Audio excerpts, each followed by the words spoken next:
जय सिया राम। आज का जो विषय है वो है भगवान गणेश जी को लेकर के। गणेश जी के विषय में प्रायः हम जानते हैं कि प्रथम पूज्य हैं और भगवान शिव पार्वती के पुत्र हैं। तो आज गणेश जी के ही विषय में हम लोग जानने का एक छोटा सा यह प्रयास है, जिसमें हम गणेश जी के पूरा जो उनका संक्षिप्त परिचय है, कैसे उनकी उत्पत्ति हुई, उनको कौन कौन सी चीज़ें प्रिय हैं, इस चीज़ को लेकर के आज का यह वीडियो है। आइए सर्वप्रथम मंगलाचरण से हम लोग प्रारंभ करते हैं और उसके बाद फिर हम गणेश जी के विषय में जानते हैं।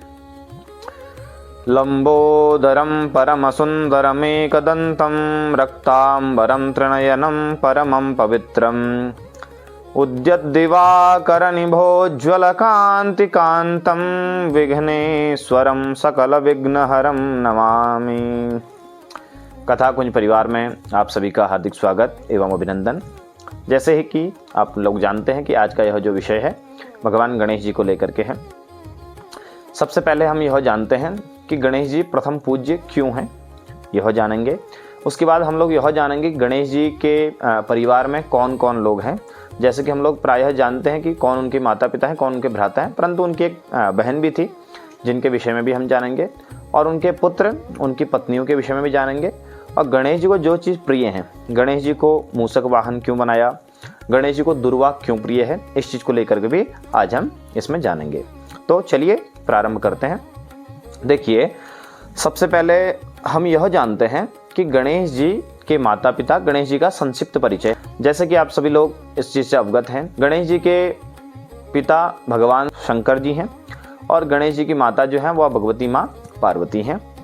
गणेश जी के एक भाई हुए जो कि भगवान कार्तिकेय, जिनको दक्षिण भारत में मुरुगन नाम से भी जाना जाता है और इनको षडानन नाम से भी जाना जाता है। और गणेश जी की एक बहन भी हुई जिनका नाम हुआ अशोक सुंदरी। यह गणेश जी के परिवार के विषय में जाना। अब गणेश जी का विवाह जो हुआ वह इनकी दो पत्नियां हुई, रिद्धि और सिद्धि। रिद्धि और सिद्धि इनकी दो पत्नियां क्यों हुई, इसको हम आगे जाकर के समझते हैं। और गणेश जी के दो पुत्र हुए जिनका नाम हुआ शुभ और लाभ। शास्त्रों के अंतर्गत यह आया है कि जो भाद्रपद की जो शुक्ल की चतुर्थी है, जिसे विनायक चतुर्थी या फिर गणेश चतुर्थी के नाम से, और उसमें आप जानते होंगे महाराष्ट्र, मुंबई आदि क्षेत्रों में बड़ा ही इसका उत्सव मनाया जाता है, गणेश महोत्सव, गणेश उत्सव के नाम से। तो उसी समय माना जाता है भगवान गणेश जी की उत्पत्ति हुई थी, तो वह भगवान गणेश जी को अत्यंत प्रिय है। और प्रत्येक मास की चतुर्थी जो तिथि होती है, विशेषतया शुक्ल पक्ष की चतुर्थी तिथि, गणेश जी जो है चतुर्थी तिथि के स्वामी भी हैं, तो इसलिए चतुर्थी के दिन गणेश जी के निमित्त व्रत किया जाता है। और विशेषतया भाद्रपद शुक्ल की जो चतुर्थी है, उस दिन भगवान गणेश जी का प्राकट्य उत्सव भी मनाया जाता है, जिसे हम विनायक चतुर्थी के नाम से भी जानते हैं। और भगवान गणेश जी की जो पत्नियां हुई वह रिद्धि सिद्धि हुई। और रिद्धि सिद्धि कौन है, तो रिद्धि सिद्धि विश्वकर्मा जो हुए, जो देवताओं के शिल्पकार हैं, तो उनके यह पुत्रियां हुई रिद्धि सिद्धि। उनके साथ भगवान गणेश जी का विवाह हुआ। अब हम इस प्रश्न की ओर लौटते हैं कि गणेश जी के दो विवाह क्यों हुए। देखिए, एक समय की बात है कि भगवान गणेश जी बड़ी तपस्या में लीन थे और ब्रह्मचर्य का इन्होंने व्रत लिया हुआ था कि मैं आजीवन ब्रह्मचर्य में ही रहूंगा। एक दिन क्या हुआ कि तुलसी महारानी आती हैं। तुलसी महारानी ने इनको देखा और इनके स्वरूप को देख करके वह रीझ गई। रीझ करके उन्होंने गणेश जी से कहा कि आप मुझसे विवाह करो। परंतु गणेश जी ने विनम्र निवेदन करके कहा कि देवी, मैं विवाह नहीं कर सकता हूँ, क्योंकि मैंने आजीवन ब्रह्मचारी रहने का व्रत लिया है, इसलिए मैं विवाह नहीं कर सकता हूँ। परंतु इस बात से भगवती तुलसी बड़ी ही क्रोध में आ गई और क्रोध में आकर, अच्छा तुम विवाह नहीं करोगे और तुमने मेरे लिए मना किया, जाओ मैं तुम्हें श्राप देती हूँ कि तुम्हारे दो दो विवाह हो जाएंगे। तो इस कारण से इनकी दो पत्नियां हुई।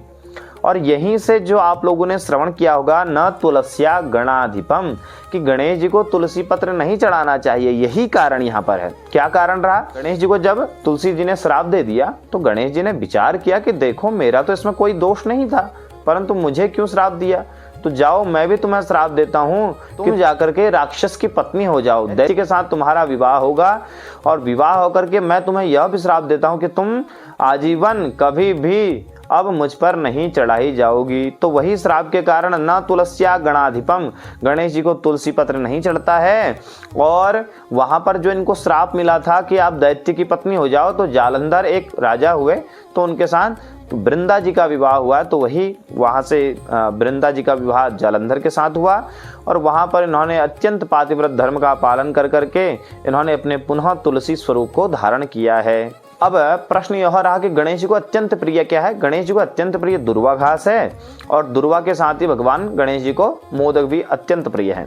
शतकम मोदक प्रियम, ऐसा भी आया है कि 100 मोदक यदि गणेश जी को कोई चढ़ा दे तो गणेश जी अत्यंत प्रसन्न हो जाते हैं और प्रसन्न होकर के मनचाहा वरदान उसको प्रदान करते हैं। तो गणेश जी को दुर्वा क्यों प्रिय है, अब हम यह प्रश्न की ओर लौटते हैं। एक समय की बात है, एक अनलासुर नाम का एक दैत्य हुआ, राक्षस हुआ, उसके साथ गणेश जी का बड़ा भयंकर युद्ध हुआ। युद्ध में होकर के गणेश जी ने क्या किया कि वह अनलासुर था, अग्नि के ही समान उसके तेज था। तो गणेश जी ने युद्ध करते करते उसे अपने पेट में उसको धारण कर लिया। अब पेट में जब धारण किया तो बड़ी उनके उदर में जो था बड़ा ही गर्माहट होने लगी। उस गर्मी से वह अत्यंत बेचैन हो गए। क्या किया जाए, क्या किया जाए। भगवती माँ पार्वती ने देखा कि पुत्र क्या हो गया। बोला मैया देखो क्या क्या, मैंने एक दैत्य था अनलासुर, उसके साथ युद्ध हो रहा था और युद्ध होते होते मैंने क्या किया कि अनलासुर को अपने उदर में धारण कर लिया। तो माँ उसी से अब ज्वलन हो रही, पीड़ा हो रही है, मेरे पेट में बड़ा कष्ट हो रहा है। तो माता पार्वती ने क्या किया कि वहीं पर देखा दुर्वा घास थी और दुर्वा घास को मैया ने पीसा और पीस करके उसके रस को निचोड़ करके उनको पिला दिया। तो उससे अत्यंत भगवान गणेश जी के उदर में अत्यंत शांति हुई। तो तब से ही गणेश जी ने कहा कि माँ आज आपने यह दुर्वा की घास के रस को पिला करके मेरे शरीर में, मेरे जो उदर में यह अत्यंत ज्वलन हो रही थी उसको शांत किया। इसलिए आज से जो भी मुझ पर दुर्वा चढ़ाएगा मैं उससे अत्यंत प्रसन्न हो जाऊंगा। तो इसलिए गणेश जी को दुर्वा प्रिय है।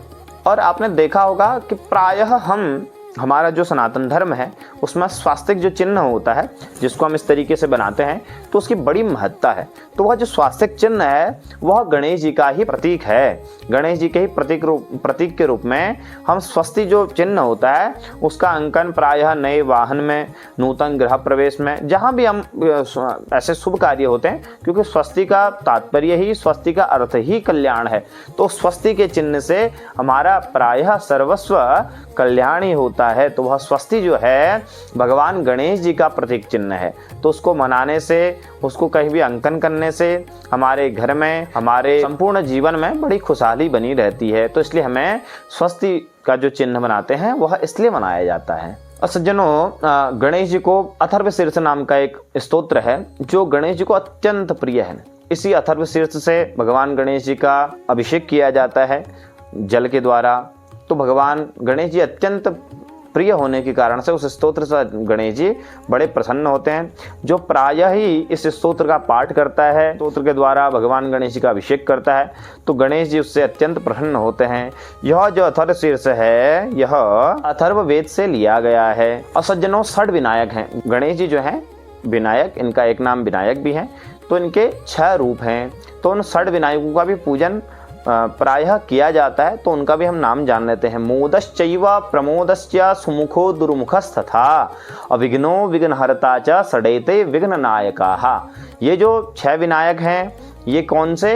ये हमारे विघ्नों को हरने वाले हैं। मोद, प्रमोद, सुमुख, दुर्मुख, अविघ्न और विघ्न, ये जो 6 विनायक हैं ये सभी विघ्न हरता हैं। तो सज्जनों, आज हमने भगवान गणेश जी के विषय में जाना, क्योंकि हम जिन देवों का पूजन कर रहे हैं वह प्रथम पूज्य क्यों हैं, उनकी क्या प्रधानता है, तो इस विषय में हमें जानना चाहिए। क्योंकि जब हम जानेंगे तो हमारी रुचि, हमारी बुद्धि उस ओर प्रेरित होगी। तो इससे क्या, किसी चीज़ को जब हम जान लेते हैं ना, जैसे मान लीजिए आप समाज में किसी भी प्रकार का जो कार्य करते हैं, जब हम उसके पीछे का ध्येय जान लेते हैं कि इसको करने से क्या होगा।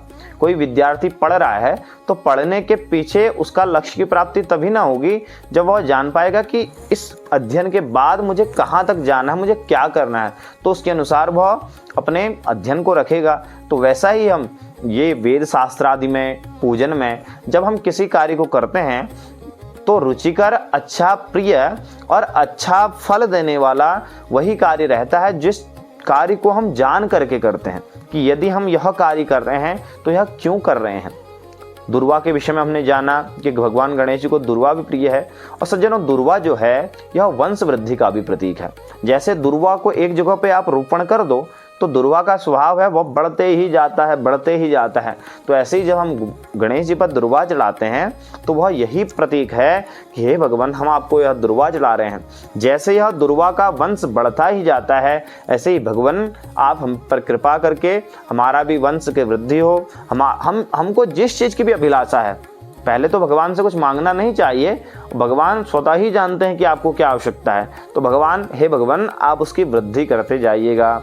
तो सज्जनों, आज हमने भगवान गणेश जी के विषय में जाना। भली भांति आप लोग इससे आज परिचय हो गए होंगे। आशा करते हैं कि आप इससे अत्यंत लाभान्वित हुए होंगे। और आज का यह विषय यहीं पर विराम करते हैं। आपसे एक नए विषय के साथ पुनः भेंट होगी। तब तक ले आप सभी लोगों को जय सिया राम।